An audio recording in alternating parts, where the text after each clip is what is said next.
the Bringing Business to Retail podcast with today's guest, Lauren Carnes.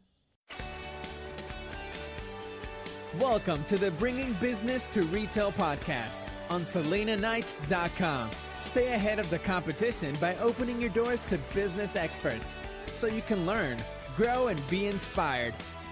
Passionate about bringing business strategies to independent retailers, please welcome your host, Selena Knight. Hey there, and welcome to today's episode of the Bringing Business to Retail podcast. I'm Selena Knight, the retail strategist, your host for the podcast, where I'm going to help you learn, grow, and be inspired. Now, it is already the end of January. I know, I've probably said this in every episode so far this year, but it just feels like already this year is flying past. It's just going so quickly. Here in Australia, we've just finished up a long weekend. We had the Australia Day holiday. We have got the kids going back to school. So it feels like now is the time that we're jumping right back into the thick of things and really getting organised and getting our businesses back on track. Not to say that we let them slide over Christmas, but here it's summer. It's beautiful and warm. The kids are at school. We had Christmas and quite a few public holidays and other holidays in there. So January does tend to feel like a bit of a take it easy month. Ed and Lana and I have just gotten back from being at our holiday house down the south coast where we spent a week painting the house. And if you follow me on Instagram, you will have seen pictures of the beautiful transformation from the ugly brown brick ranch to a beautiful, much more coastal blue cottage look.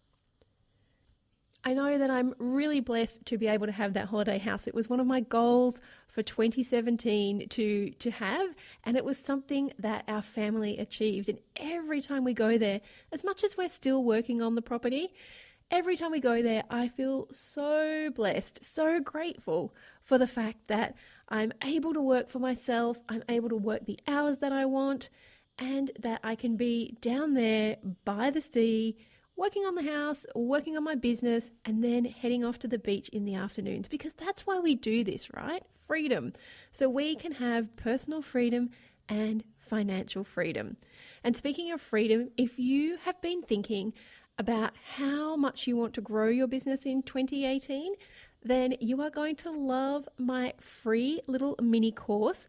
It's based on the 3 podcasts that I had earlier on this month, and it's called 3 Days to Your Most Profitable Year Ever. And in it, I have 3 little mini trainings plus 3 worksheets that will help you map out exactly how you can make this your most profitable year ever. As I said, it's free. If you would like to grab it, head on over to SelenaKnight.com/3 days. That's the number 3 and days. And you can get underway and start working on making this year your best year ever. So today's episode is brought to you by my free mini training, 3 Days to Your Most Profitable Year Ever, which you can grab over at SelenaKnight.com/3 days. Now on to today's guest.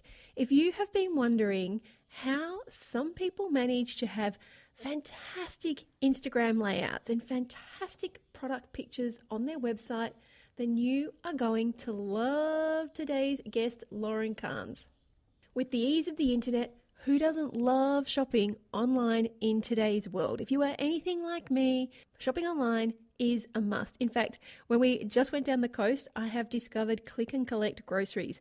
So I just put all of the shopping in and I press go, and then they have a little button that pops up when your order's ready, and it says, click this button when you are coming to collect your groceries and we will have them ready for you. It makes life so much easier. So shopping online, I'm putting my hand up to say I am one of those people who love you if you have an online store. It's convenient, it's quick, and I can get everything I need right to my door. Or in the case of the groceries, I go and pick them up and there's somebody there waiting for them.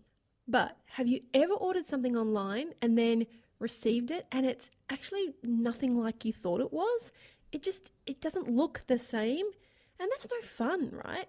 So think about your e-commerce shop. How do your shoppers feel when they're checking out all of your store offers while they're shopping online? Can you really connect your products to your customers when they can't physically see, feel, or try the products on before they buy them?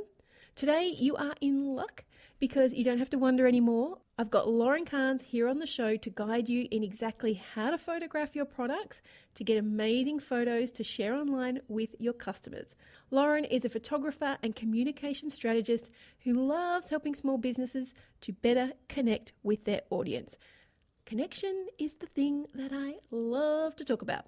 In this podcast, Lauren's going to explain why not only is your product image background so important, but also how your packaging, your branding, and the online connection to your bricks and mortar shop, if you've got one, how they all work. So get your cameras ready and check out all the valuable info that Lauren has to bring today. Hey there, and welcome to this week's episode of the Bringing Business to Retail podcast. Today we have on the show Lauren Carnes. She's a photographer and a communication strategist who loves to come alongside small businesses to help them uncover their brand voice and craft their messaging to help them connect with their audience. And hey, who doesn't want to connect with our audience in this day and age of Facebook algorithms and Instagram algorithms where nobody is seeing our posts? She loves seeing business owners take tangible steps to build a following that doesn't just follow, but actually engages and, even better, purchases. With a background in public relations and social media marketing, Lauren has always been a lover of telling great stories, and she's worked alongside international brands such as Nike, Airstream, the John Maxwell Company, and Chick-fil-A in defining unique elements of their stories and serving as their brand voice through digital, print, and in-person engagements. And what's even better is Lauren is not only going to talk to us about brand strategy and brand voice, but she's going to give us some great tips on how you can photograph your products and put them onto social media, onto your website, and get that engagement and get that brand cohesion. So welcome to the show, Lauren. Thank you so much, Selena. I'm excited to be here. I know we've just had a great chat before you've jumped on board, and there's so many things to talk about. So let's jump straight in. Tell us a little bit about, we've obviously had your intro, but tell us a little bit how you ended up here talking to us today about photography and brand strategy and brand cohesion. Like they're all things that are a little bit, photography is a little bit creative and the other things are a little bit more linear. So how did you end up merging them all together? That is such a great question. And I get that question a lot just because it is not super common that people have both a creative side of their business and also a little bit more of a systematic and, like you said, Selena, linear side of their business. But mine is actually a combination of the two because of the fact that, to me, they go hand in hand. And crafting your brand voice is not just about copywriting, and it's not just about photography.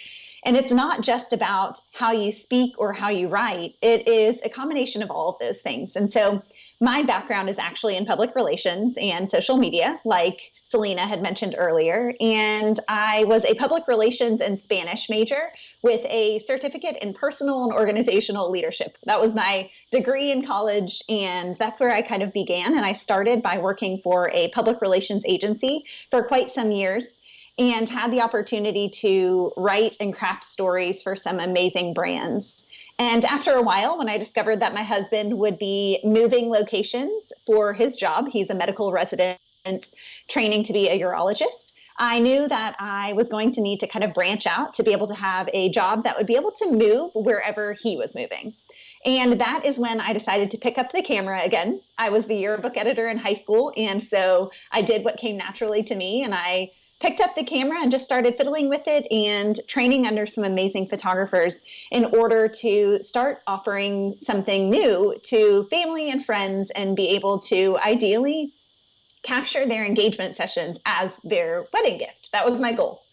And over time, I started learning that people were really intrigued about how I was able to build a photography business and started to just ask me questions about marketing. So about social media and digital marketing, about copywriting for things like Instagram captions, but also for things like email copy to send to potential clients and current clients. So when I started seeing all of that come together, I realized that my business could be a little bit of both. And it ultimately is so important because those elements allow us to have really consistent brand voice and really consistent content strategy, because ultimately I have the opportunity to create both sides for myself and also advise others on how to do that for their businesses as well. So bringing in that visual and that written element to be able to create a really cohesive and consistent brand is kind of where I thrive and where I spend most of my time in my coaching sessions with clients. So that's where it all came together.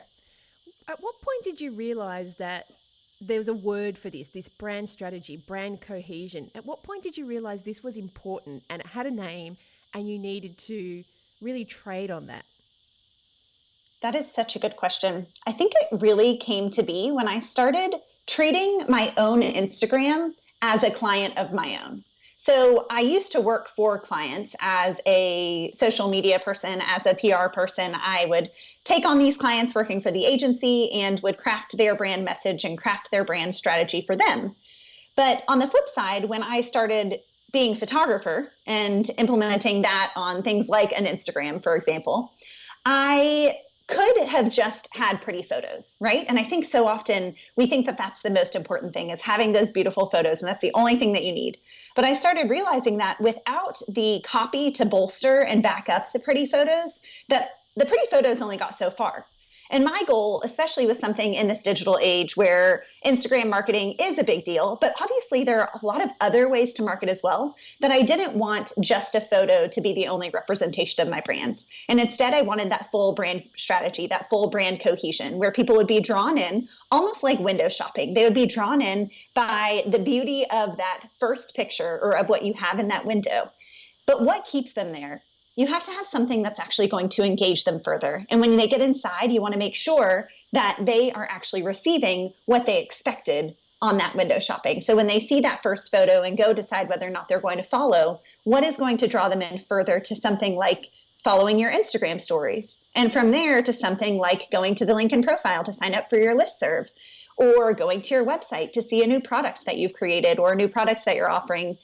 That is what really was the kind of the key clicker for me, was when I started treating myself like a client and knowing that I had to have a way to take them from the window to actually swiping that card. That is really what became so important for my business and for others that I've seen as well.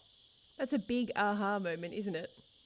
It is. It was super valuable. And if you want, whoever is listening, I encourage you to go and scroll all the way back. Just keep going until you get to the days pre when I knew that that was valuable. Before I used Instagram as marketing, it's a lot of Valencia filter. It's a lot of Nashville filter. It's kind of a hot mess. So it's fun to see that and then think of like, okay, well, brand cohesion and brand consistency in this strategy really did take a turn and not only influenced my Instagram marketing, but then from there influenced the rest of my brand entirely in the way that I communicate in person, online, via email, in all realms. It's all the goal is, it's all going to be the same.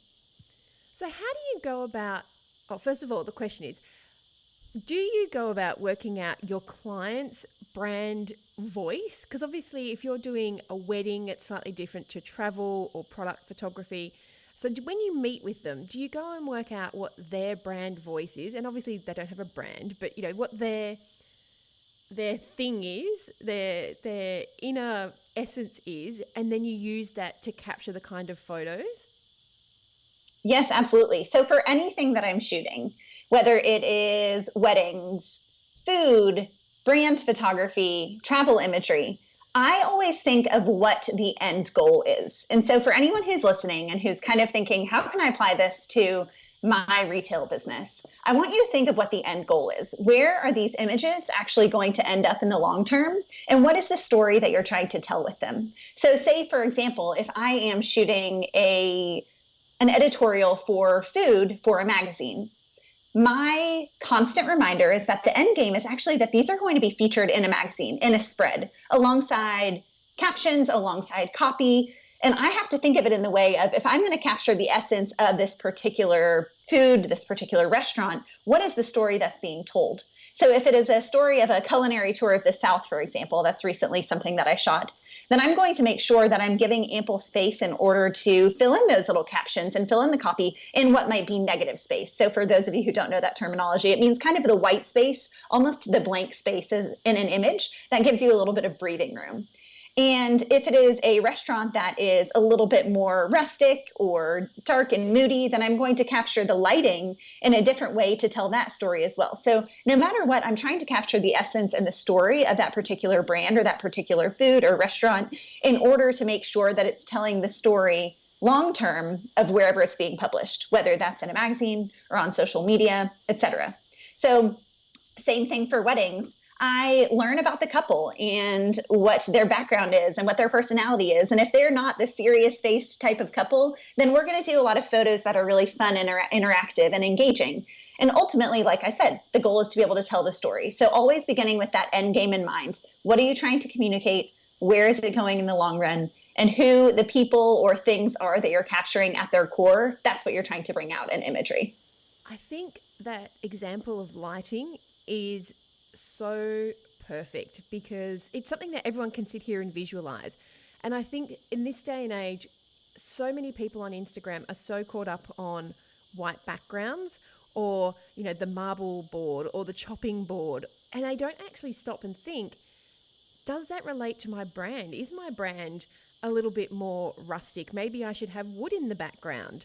But everybody's Absolutely. just using white and marble and, you know, all these things that you could buy off Creative Market and just Photoshop your picture into because that's what other people are doing. And I think that use of lighting, your example of lighting, is perfect. If you are trying to understand what Lauren's talking about, you know, you don't need white space. If you have the rustic homeware store or if you have the dark and moody steampunk store, don't go and put something on a white background because those things just are going to be a subliminal disconnect for your customers.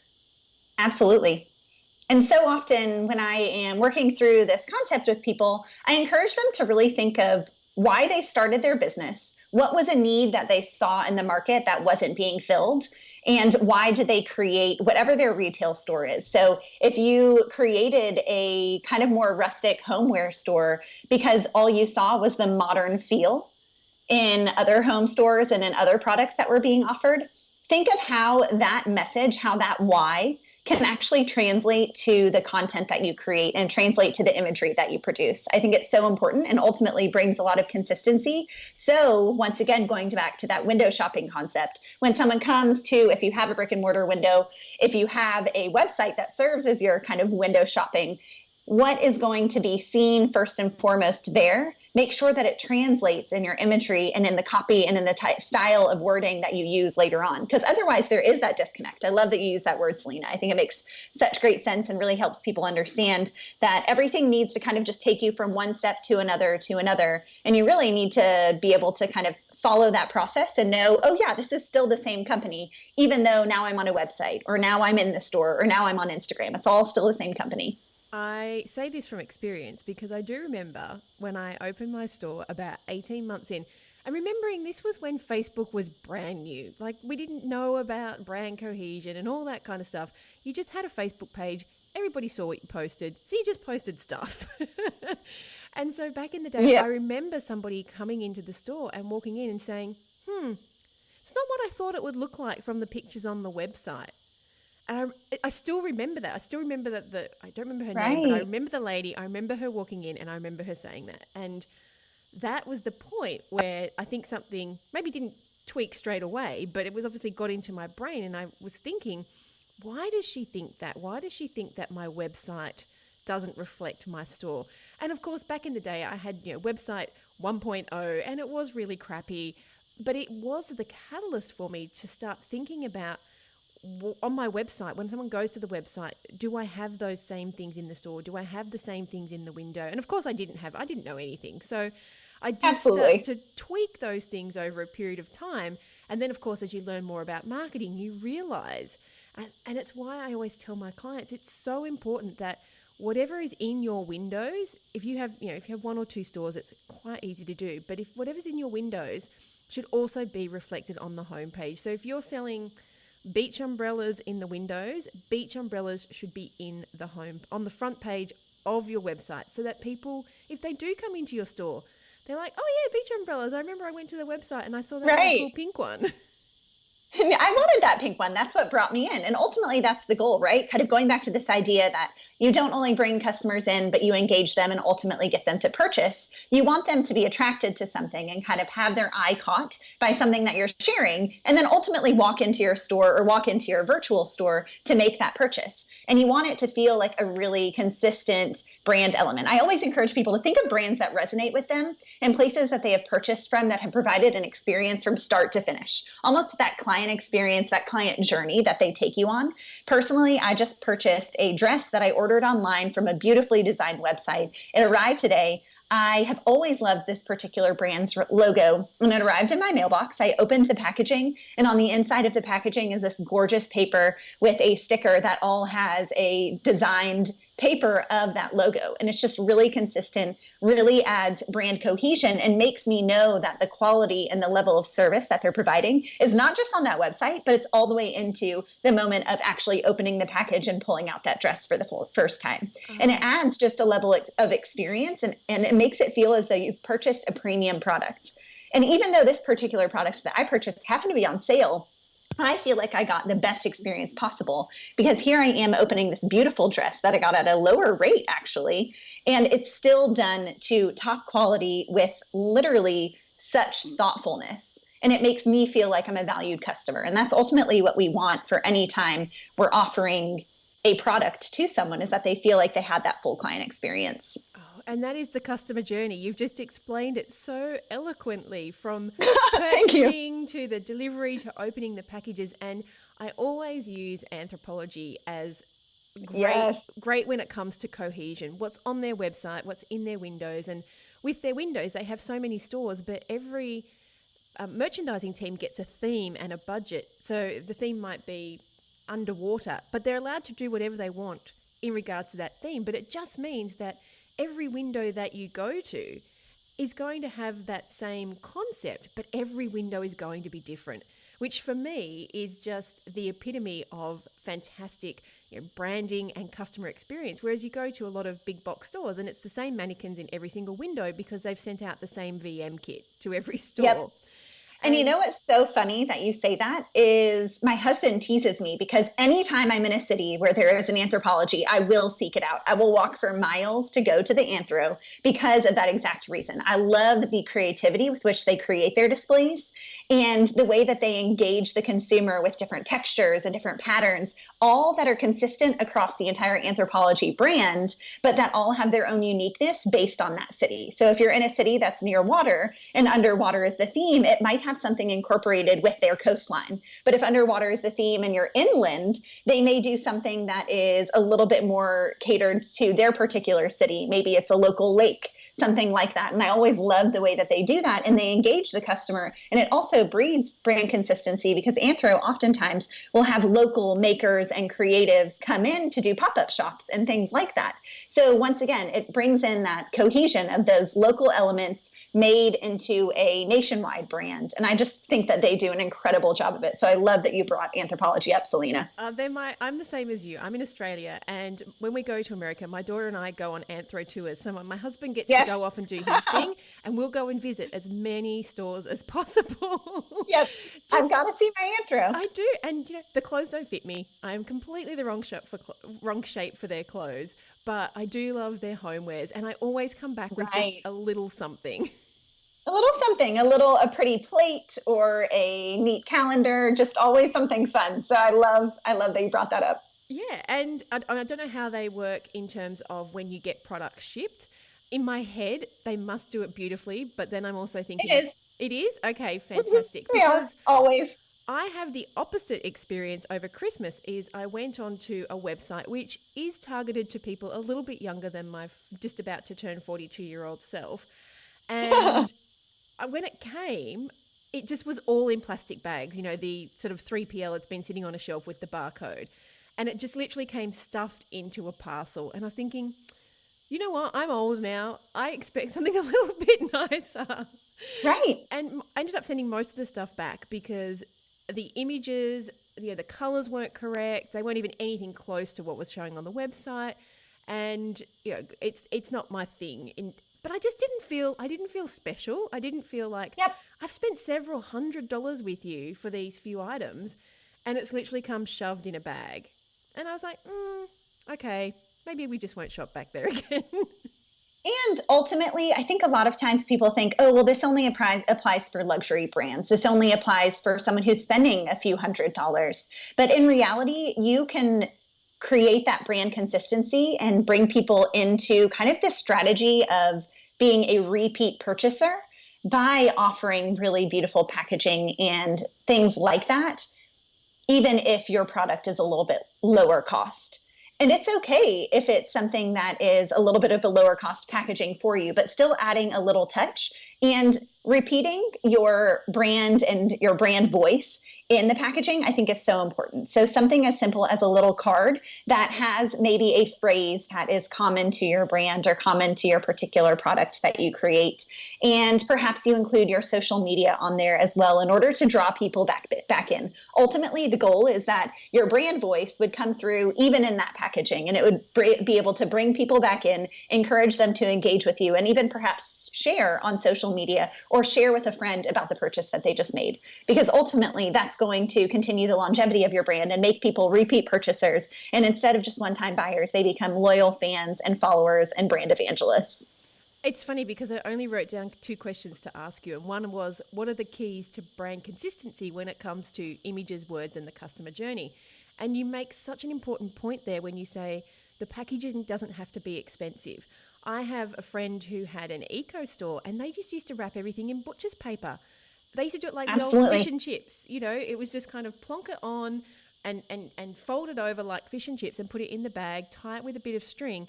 But it actually used to look really good because the string was their brand color. The butcher's paper was just white, so nothing was going to be marked. But customers, it was wrapped, and that was the little thing that set them apart from everybody else, because so many love that. Yeah, so many people are like, oh, we're eco, we can't do packaging, but they were just using something basic and simple, and it wasn't expensive, and it wasn't even luxury. It was butcher's paper, the cheapest stuff you can buy. But when somebody opens it, it's not just shoved in a plastic bag like that experience that I just recently had. It was like someone actually took the effort to wrap this up for me. And now it makes it feel like there's that added touch. Yeah, that's it. That's all it has to be. It doesn't have to be expensive. It's just we went to a little bit of effort to send this to you. I love that. Okay. There's one more example. Great. Can I share one more? I'd love to. So I am a foodie. I love to cook. I love to eat. I love to photograph food. And about a year ago, I started exploring options for meal delivery systems. And these are the type of boxes that you get in the mail that have food inside and a recipe. So it's basically a recipe that's incorporated with a bunch of different ingredients that you create. You can choose how many meals you would like a week. And I explored about 6 different options of these because I decided if I was going to be investing in something like this, that I wanted to know that I was getting the best one for my family. And like I said, because we're foodies, we can be kind of particular about what we are eating. And as a result, I got to experience a lot of different packaging and a lot of different brand voices coming through in the packaging. And I thought it was really unique that the one that we chose, it comes where each of them has this kind of eco-friendly wrapping. They are all about being healthy, but also organic and sustainable. So it's eco-friendly wrapping that can be recycled, which is very on brand for them. Secondly, they have individually packaged recipes. So the ingredients for each of the 3 recipes comes in its own little paper bag. So it almost looks like it's something that you went to the grocery store, you purchased the ingredients, they offered paper or plastic, you put it in your paper and you bring it home and you stick it right into your refrigerator. So when you're ready to actually make the meal, you just pull the bag out. And once again, their brand and their logo is always on this packaging. So throughout the week, I'm seeing and it's consistently being reminded that this is the brand that I've purchased. And I feel more loyalty for it because of the way that they are so intentional and the way that their imagery that they've captured on their website is originally what drew me in, but then their product long-term and the copy that they actually use, because they share details about the recipe and how you can create it to kind of fit your needs if you are needing to be gluten-free or if you are paleo, that sort of thing. They include little tidbits and chef's notes in the copy on the recipes. And so their brand voice matches what is on their website all the way through to their packaging, all the way through to the execution. And that is the reason that we chose this particular brand and have consistently used it over the last year. And it's been a game changer for our family. And now I've become a brand evangelist for this particular brand as well. So I think that that's another great example of how even something as simple as just the copy that you include on your packaging and the details of what the packaging looks like keeps bringing people in once again and again every time they use that particular product. So I have to ask you, do they ask you anywhere to share what you've created on social media? Yes, they do. So they give you, of course, all of their social media handles. And this particular brand is called Sunbasket. If anyone wants to look it up, and it's an incredible brand. I think they do a really great job. And if you are looking for something like that, it's really neat to look into. But I encourage you just to look at their website alongside their social media, and you can see a little bit of how they bring that brand voice in through what is their virtual shop. So I know a little bit of this idea of e-commerce. They do not have a physical store. They're only online. So their representation is entirely online. But the goal is that they would be able to kind of have almost user-generated content by encouraging people to share about what they've cooked. So once they get the recipe, once they make it, create that user-generated content, share on social media, tag Sunbasket, and then they actually engage with you, which to me is of the utmost importance, because there is nothing worse than being asked to share about your experience in a positive way and then not actually be recognized for sharing it and not actually feeling like it is a two-way conversation. There is nothing worse than just sharing and hearing crickets on the other end. So building brand evangelists requires that you engage with the people and that you continually encourage them to engage back with you. So I share my Sunbasket meals online and I post about them. And every time I get a response on Instagram stories, as I share it, they respond saying, "This looks amazing," or thanking me for purchasing, thanking me for sharing. There's always that extra level. And I also think that something that's really engaging and important that they do is that the images that they share of the food look like the products that we receive. So it is not surprising. It's not one of those things like you order from a flower website, for example, and you get the flowers in the mail and they are all the different colors that are completely wrong. The product is awful. The packaging isn't the same. It's not like that. It's you actually are getting what they said you would get. And from there, it's so beautiful and delicious. You really do want to share it. So it just continually builds that brand voice.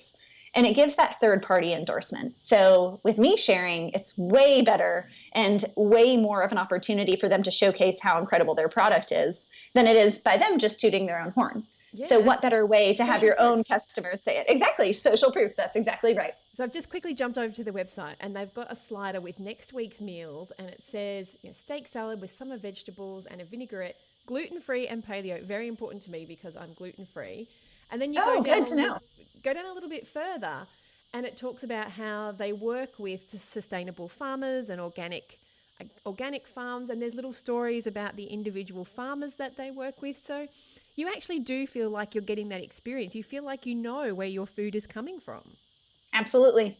And for someone who cares about that, like I do, it's important for me, as opposed to some of the other brands don't have quite a brand voice that speaks to me as a target audience. And that's possibly because of the fact that some of these other brands that I tried, and this is the same for many of you out there listening, those other brands, maybe I wasn't their target audience, and that's actually okay. I think it's really important for us to remember that in the copy we write and in the content we share in our photos, that it's okay to alienate with and tell some people that they're actually not in the right spot. You want people to know, for example, if they don't care about organic produce, if they don't care about those sustainable farms, and Selena, if they don't care about being gluten-free, then maybe Sunbasket isn't for them. But for the people who care about it, the minute you get to their website, the minute you get to their social media, you know you're in the right place. And you're so for those of you, you're sucked in to read more about it.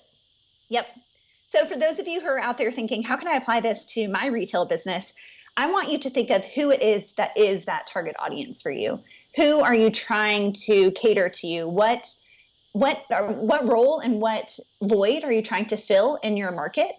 And how can you speak directly to those people? If you're trying to speak to the millennial, that's going to be very different than the older man who is looking to fill a need in, quick, easy time because he has to get back to his job. Those are two very different audiences and therefore two very different voices. And you don't have to serve both. And I encourage you to not, because when you're trying to market to everyone, you're actually marketing to no one, is kind of the age-old adage.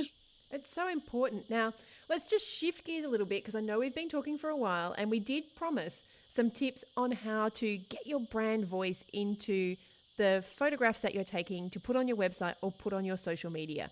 So you mentioned lighting a little bit earlier, but do you have any more tips where for people like me who are just, I never know what to take photos of. I'm terrible at it. And I just never get, I never get what I'm trying to say across. So how can we get, what are the tips to get what I'm trying to say across? And some practical tips would be great too. If you're like, hey, go and stand near a window, all those sorts of things. Just give us a couple of tips to make us feel like if we're not beautiful photographers like you, we can put something out there that people actually want to see.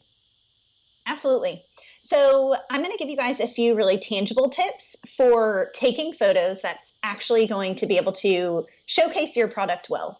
And the first one is going to be start with who is your target audience? Who is your ideal client? Who are you trying to sell to? Because ultimately you need to go and look at the type of things that they are consuming. So maybe you seek out 3 different brands that resonate with your audience and you see what it is that they are doing really well and how you can apply those kind of concepts to your particular photography. So if you look and you notice that your particular brand is light and bright and clean, then you are going to want to first think of who that audience is and what they like, and then go ahead and actually find some sort of background that fits that audience. So that is the light, bright, and clean background in order to capture your product on. From there, I want you to actually take that background, and this can be portable. I tell people a lot of times that even if it's just something as simple as starting with a piece of white foam board, that is good enough. This does not have to be expensive. This does not have to be spending. There are places where you can spend hundreds and hundreds of dollars to buy backgrounds that are really beautiful, but you don't have to start there. Start easy, start small, and then work your way up. So you might take that background, and I want you to go to a window. So take your product, and whatever product you're working on, I want, like Selena said, I want you to actually think of what you are creating it for. So if you're creating it for your website, if you're creating it for your Instagram, those are two different images. And I also want you to think of how the website imagery is going to look next to that social media imagery. A website might need a large horizontal image, whereas an Instagram is that square, it's that 1-to-1 ratio. So making sure that your board is allowing you to have enough space to capture both of those in 2 different images. They don't have to be the same photo. So you're going to take that board to a window and you're going to lay your product out on it, for example. Say we're going to talk about, how about we talk about shoes? Maybe you are a shoe designer or you have a brick and mortar shop that sells just gorgeous shoes and you wanted to be able to show them, for example, as people are preparing for maybe it's a Valentine's Day date that they are preparing for. And perhaps you come up with your, let's say about 10 different ideas of content that you can narrow down then to about 3 to 4 images to lead up to that event and also that you can recycle later. So let's say one of them, we're going to go with this idea of the best date night shoe. How about that? So it's going to be a sparkly shoe and you want to be able to kind of let that sparkle shine. Your brand is clean and bright and airy. And you take that board to the window and set the shoes on the board. I encourage you to think of how you can add texture. So if you have a sparkly shoe, perhaps you add a little bit of a purse in the corner or a scarf in the corner, thinking of styling elements that are going to bolster and continue to tell that story through your imagery without distracting from, without taking away from those beautiful shoes. So you add a little bit of extra something into it, perhaps a champagne glass or a bottle of champagne, or even the cork. You can take the cork out of the champagne bottle to kind of make it feel like it's a little bit of a festive date night. And from there, you're going to look down. Maybe this is a flat lay. So for those of you who don't know, a flat lay is where you are looking from the top, looking down at an image. So the shoes could be sitting normally like they are, or maybe you lay them sideways so you can see that beautiful heel. So you can get a little bit more of the textural element of the sparkle and then the shape of the shoe as well. So you're able to tell that story once again. You're showing a little bit more of the full picture of the shoe instead of just one element. So you lay them down to the side. It almost looks like someone just kicked their shoes off after an amazing date night. And here they are just laying on the floor, conveniently, strategically styled. And then from there, you will take your camera, and we were talking earlier about this idea that the best camera is the one you have on you. So if you don't have a professional DSLR camera, that is okay. You can use your iPhone. And I don't personally have one of these newer iPhones, but from what I understand, the quality of the photo is quite good. There, personally, I think I'm biased, obviously, but there will never be anything that compares to a DSLR camera. No, but my husband has the iPhone 10, and it does take it. You can adjust depth of field and things like that. It is quite amazing. Oh, that's nice. I think I need to get that. We're gonna add that to the wish list. So let's say even, you have an iPhone. You go ahead, and if you're taking a photo for the website header, that's going to be that horizontal photo. It's going to be different. So make sure that you're rotating your camera to do so. If you're taking the Instagram photo, for example, you might have to restyle a little bit to ensure that the things fit in a square format instead of in the horizontal format.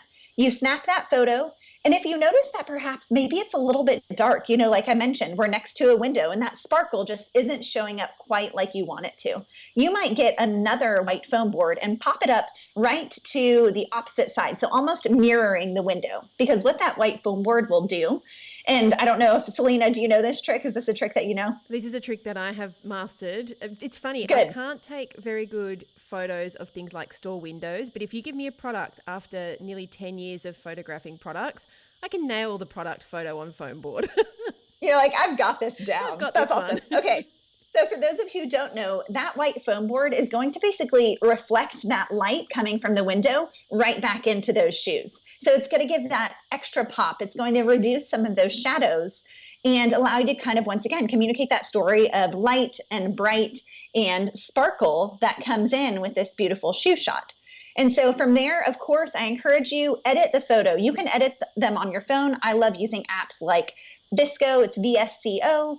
I love using the Snapseed app that allows you to adjust exposure. Those are just some of the apps that I love to use. And then I actually can edit a good bit in the Instagram app itself. I encourage you to take the photo outside of the app, but you can edit if you're posting a photo in Instagram, you can edit on there. If you are taking a photo with a DSLR, get Lightroom. It will be a life changer for you, hands down. Best purchase for batch processing and batch editing images that you could possibly make. And then finally, once you finish with those photos, going back to this idea of what is the story that you're telling, and that's where copy comes in. So make sure that you are writing engaging copy that's telling not just what the product is. Nobody wants to know, oh, here is a pair of shoes. Yes, we can see that. Like we can see in a photo, here's a pair of shoes. Instead, maybe you want to evoke those emotions. So add a little bit of the who, what, when, where, why, and about the lifestyle that you get from using this particular product or from purchasing these shoes.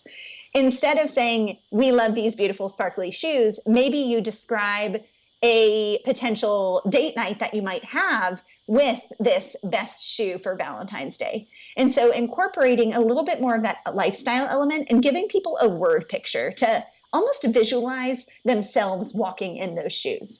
You want to be able to kind of give them this idea that they have a picture this moment of you slipping on these shoes, grabbing your fancy bag, and then going out to dinner for a fun date night. That is the goal for your copy, to really bolster the imagery. Because once again, imagery is going to bring people into that window, whether it's on your website or on your Instagram. But what's going to keep them there is the engagement via the copy. And then ultimately send them to Instagram stories where they can get a little bit more of those behind the scenes of the visuals and of perhaps 3 date nights that you could wear those shoes on. So giving them just a continued opportunity to connect with you and engage with their brand. And once again, bringing them on the customer journey. Those are my best tips for making sure that you're photographing imagery well of your products, and then ultimately getting people to engage and then go and purchase. Those are my tips.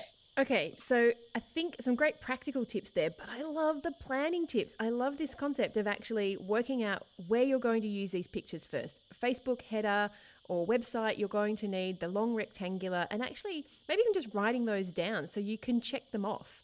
and using that. Yes. It's going to be much quicker to photograph the same set of content and just move it around slightly than it is to pull it all back out again and go, oh crap, I didn't do one for Facebook. Pull it all back out again. What was in the picture? Oh, that scarf. Oh, I gave that scarf back to my friend. If you just, right. If you just write it all down and have your little checklist, and every time you do your series, you're like, okay, I've got my Facebook header. I've got an image that's a little bit more, a little bit less skinny and taller, and I'm going to use that for a Facebook ad. I'm going to use the square for Instagram, and just know where you're going to use them just means it's going to make your life so much easier. Absolutely. 100%. Okay. You talked about Instagram and Facebook stories, and before we jumped online, I said, please talk to me more about this, because I have to admit I haven't embraced it. Mainly because I haven't taken the time to work out how to do it. And I did tell you a funny story. I'm not going to relay it here because there could be kids listening. But tell us how are Facebook and Instagram stories created in the same way? And how do we go about making one? So I jokingly tell people that I love Instagram stories maybe too much. I think that they are an incredible way to connect with people. I don't personally use Facebook stories quite as much because of the fact that it doesn't really actually resonate with my current brand. It's not something that I feel the necessity to do at this current moment. But for those of you who do, the concept behind them is similar to Instagram stories. There are a little bit of differences. There are a little bit of differences in how you create them and in what you might be talking about. But ultimately, they are a similar concept. And so I will use Instagram stories as an easy example to kind of explain how to do it and what you should be doing on it. And then you can apply those same concepts to Facebook stories as well. Thank you. So yes, of course. And so, okay, Instagram stories are super fun and they can be very intimidating. Is that another reason that you maybe haven't delved into it, Selena, that you're like, I don't really know where to begin? I will be 100% upfront and say that I do not think that my photography is good enough on Instagram. So I often shy away from using Instagram. So it is 100% me, nobody else, because I really just need to work out how to take some decent photos, and I'd probably hang out there a lot more, but it's not intimidating. It's just I'm too lazy to learn. Understandable. That is honestly one of the best things about Instagram stories is that nobody expects it to be perfectly curated. And there is beauty in kind of the behind the scenes of Instagram stories. So the way that Instagram stories is most effectively used is actually bringing you back to what Instagram was created for. And it's this idea of being more in the moment. So many of us have curated Instagram feeds now, or are aiming for that, where our images all are perfectly on point with the color and the styling, and everything looks so beautiful, and it looks like it's straight out of a magazine. But the great thing about the Instagram stories is that Instagram was designed to be more in the moment, to be more kind of off the cuff, if you will. And so Instagram stories allows you to show the behind the scenes of whether it is the process of picking new products or designing or creating new products. Maybe it is the behind the scenes of the maker that you have at your store that you showcase their particular product and their behind the scenes. It allows people to get a deeper dive and a little bit more of an investment into your brand voice, because you can either show your face on Instagram stories, which if you are listening and you are a brand that you are your own, you are your brand, they're very much one and the same, I would encourage you to start using Instagram stories to your advantage, because the only thing that is going to officially be different about your brand compared to potentially a competitor is you. So if you are an artist and you have a brick and mortar shop that sells your art, how amazing would it be to be able to show the process of creating your art, not giving away your secrets? There's no reason to do that if you feel as though there's something that's really proprietary information, but maybe showing the step-by-step of here's how I choose my color palette, and these are the colors that I'm going to be using because they were inspired by the recent vacation that I went on, something like that. So bringing them in along the process, Instagram stories allows you to show that and then ultimately show that final product as that really curated image in your Instagram feed. And they're really simple to do. You literally can open up your Instagram app, and in the top corner is the option to go and actually record one. And you can do things like a boomerang, which is the repeated over and over again. So maybe in this idea of if you're an artist with a store, it's the paintbrush flicking across the across the canvas with some new paint. That might be a story. Another one might be turning the camera around and talking about the inspiration behind this particular painting or behind this particular product that you're selling. Kind of giving people a little bit of that storytelling element brings people in and gets them much more invested. Just like we were talking earlier, Selena, about how people immediately, you're hooked, you're drawn in. And that's the goal, is you want to hook them again and again.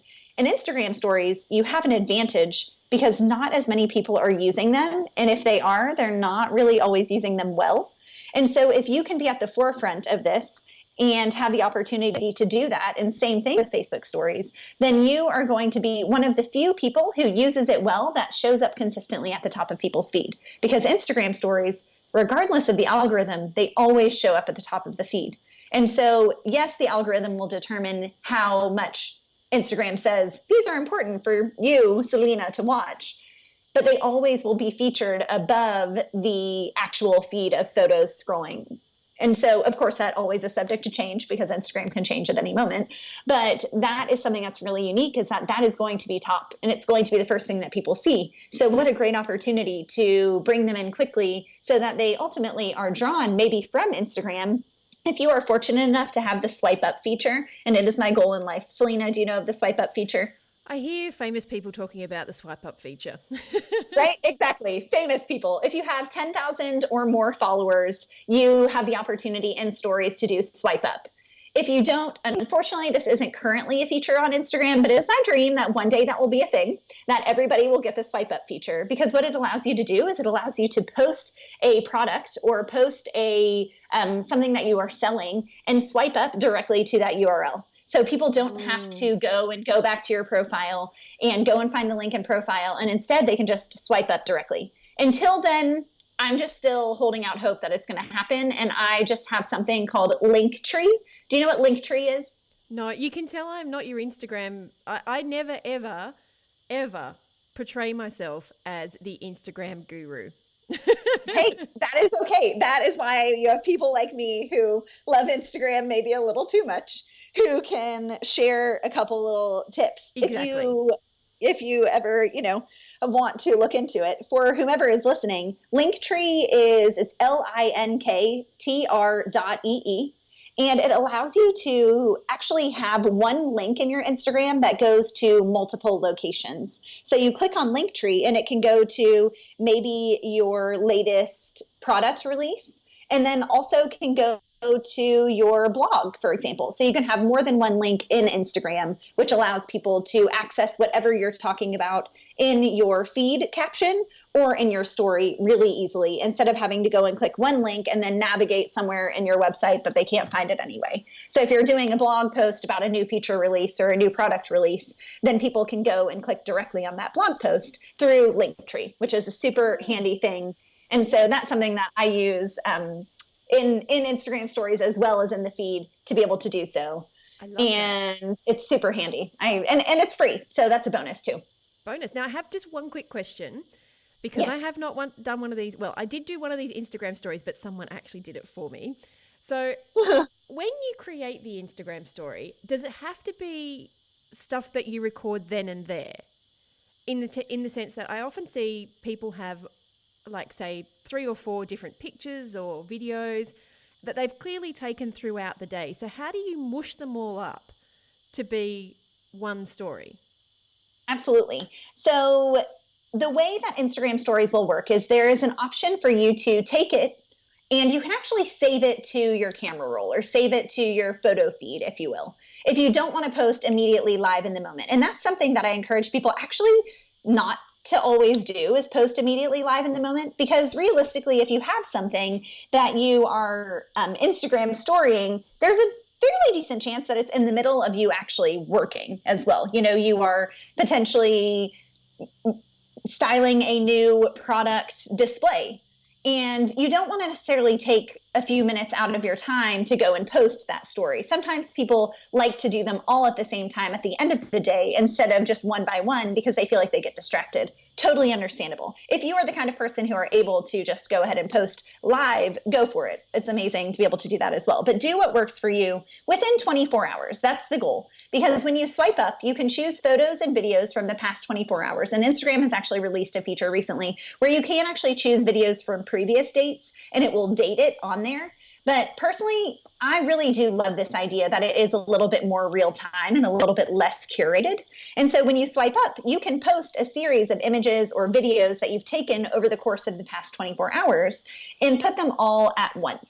And so it makes it super easy to be able to, for example, when I am traveling, I don't even have Wi-Fi. You can actually record the image or the video, save it to your camera roll, and then later on when I have Wi-Fi, I can go ahead and upload it all at once. So it makes it super simple for you and allows you to kind of think a little bit more about the story that you're telling and actually make sure that you're telling it from start to finish, because every story has a beginning, middle, and end. Kind of almost think of the narrative when you were in elementary school, for example, learning about plot narrative and that rising action and the climax and the falling action. You are able to record those over the course of the day and make sure that you're actually telling the story from beginning to end instead of just posting a one-off random Instagram story that doesn't really have a ton of context. And so that is a great way to do that, is you can record earlier and share later, but just make sure that you are doing it with intention and not just kind of willy-nilly, having a strategy around it and thinking back to this idea of what your content is that you're sharing on your website, what your brand voice is, who your target audience is, and what's going to resonate with them on Instagram stories. And finally, one last thing about that is if you don't know what's going to resonate with them, you can ask them. There's actually a poll feature in Instagram stories that allows people to choose between two different options. So say, for example, you want to ask them, would you rather see the behind the scenes of creating our new product or launching our new product? Or would you rather see us styling a new window display? And they can choose between those two. And it goes ahead and gets people in the psychology and in the mindset of electing between two options. And they're choosing one or the other. So they're coming back because they want to see the result and see what it is that you share based on that poll that you asked people about. So it's a fun little feature that I encourage you to give a go and just try it out. Test some things out on Instagram stories and see how it works and see what you think. And then from there, you can learn as you go. That's the beauty of it. They only last 24 hours. So they'll go away after a while. This is fantastic. They only last 20. So if they're really crap, if I make one that's really not that exciting, no one will see it after 24 hours. I love that idea.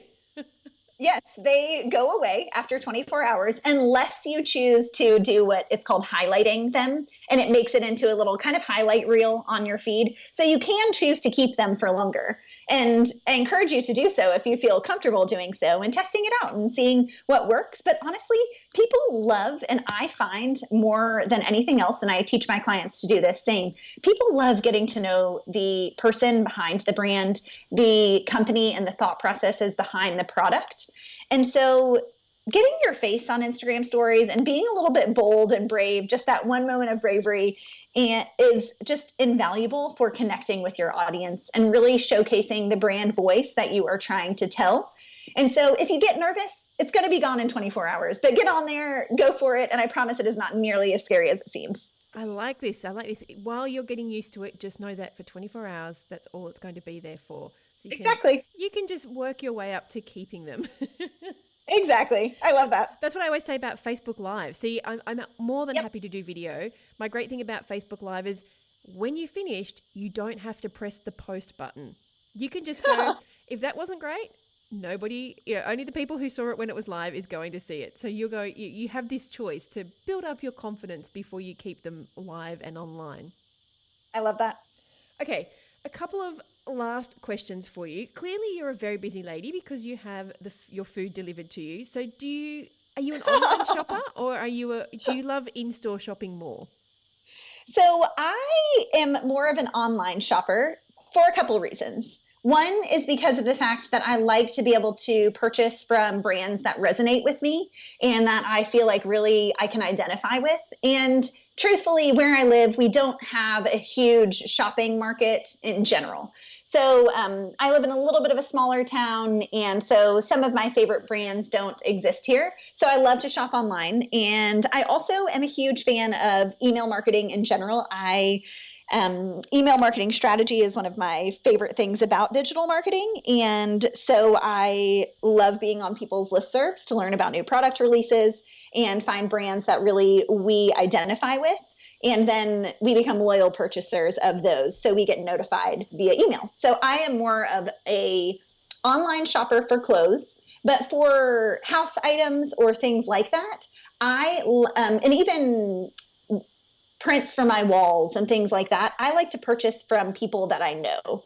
And this doesn't even mean know personally. These are people that I know even via Instagram stories, ones that I feel like I've connected with and become friends with them. I like shopping small a lot of times and shopping makers and creative artists. Because of the fact that I think that it is really invaluable to see that behind the scenes, see the process, and know the intentionality with which my product was created. So I will buy that from in person if someone has a shop, or online if that's my only option. But I just love to be able to support those who I can really see that the brand they're creating really identifies and resonates with me as a purchaser and as a consumer. So that's, I think, the best description of how I buy. No, that's fantastic, because what I try to get from every single guest is, what is the thing that makes you buy? And for you, it's that relatability, that's knowing that these people have the same values. You know, some people come on, they say lighting or convenience or the smell, but everybody has a different reason for why they keep going back to a certain supplier or a certain store over and over again. And for you, it's because Absolutely. You feel that connectedness. Yes. And to me, I get super nerdy, like as you obviously can tell, I get super nerdy about branding and the brand voice of companies that I purchase from. If I feel like I can connect with them very quickly, then I am encouraged to dive in deeper with them, and then therefore want to purchase, because I dig in and I click through their website more and more, and I kind of get into the depths of the website, and immediately I find something that is purchasable for me specifically. And so, yeah, relatability and connectedness and brand voice for me is key in purchasing. And today you've given us so many tips on how retailers can do exactly those things and connect with their customers to give them that brand voice. And you know what? When you do that, you sell more products. Absolutely, for sure. Okay, you actually have a really cool download for us, which is 3 tips for Insta stories that convert. So I'm going to make sure I pop the link to that in the show notes. But if anyone else is looking to get some more information from you, or perhaps get some mentoring on photography, or even use your services, where can they find you? You can connect with me at my website is laurencarnes.com. It's LaurenCarnes.com. And my social media of choice, as you probably can guess, is going to be Instagram. And my Instagram handle is at Lauren L. Carnes. And I share a lot of tips just like these on my Instagram and on my feed and stories. And then also from there, I link to free downloads like those Insta stories that convert tips that will actually end up getting you on my newsletter. And then every Thursday, I share great education that is exclusively for my newsletter. So if you liked what we talked about today, there's a lot more where that came from. And I'd love to share it with you guys. And I'm guessing you use Linktree to send people to those different URLs. I do. What a great guest, Selena. Linktree already. Well, thank you so much again. We've had such a great chat, and I feel like I could talk to you for ages, but I'm very mindful of the time, and I don't want to overwhelm people's brains.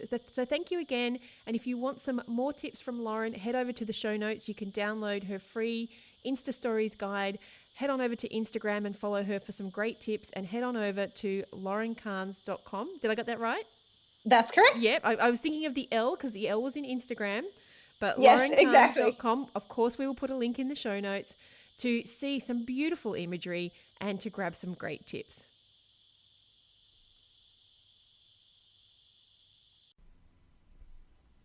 I hope you enjoyed this week's episode of the Bringing Business to Retail podcast.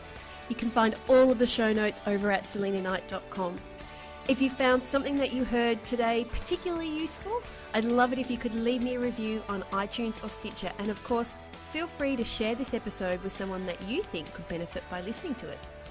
Want more retail biz strategies? You can watch the Bringing Business to Retail TV show, where each week I'll answer a question or provide you with a simple, actionable retail biz strategy that you can implement in your business right away. If you have a question or a guest, I'd love to hear from you. Drop my team an email at podcast@selenaknight.com, and I'll see you on the next episode. Have a great week.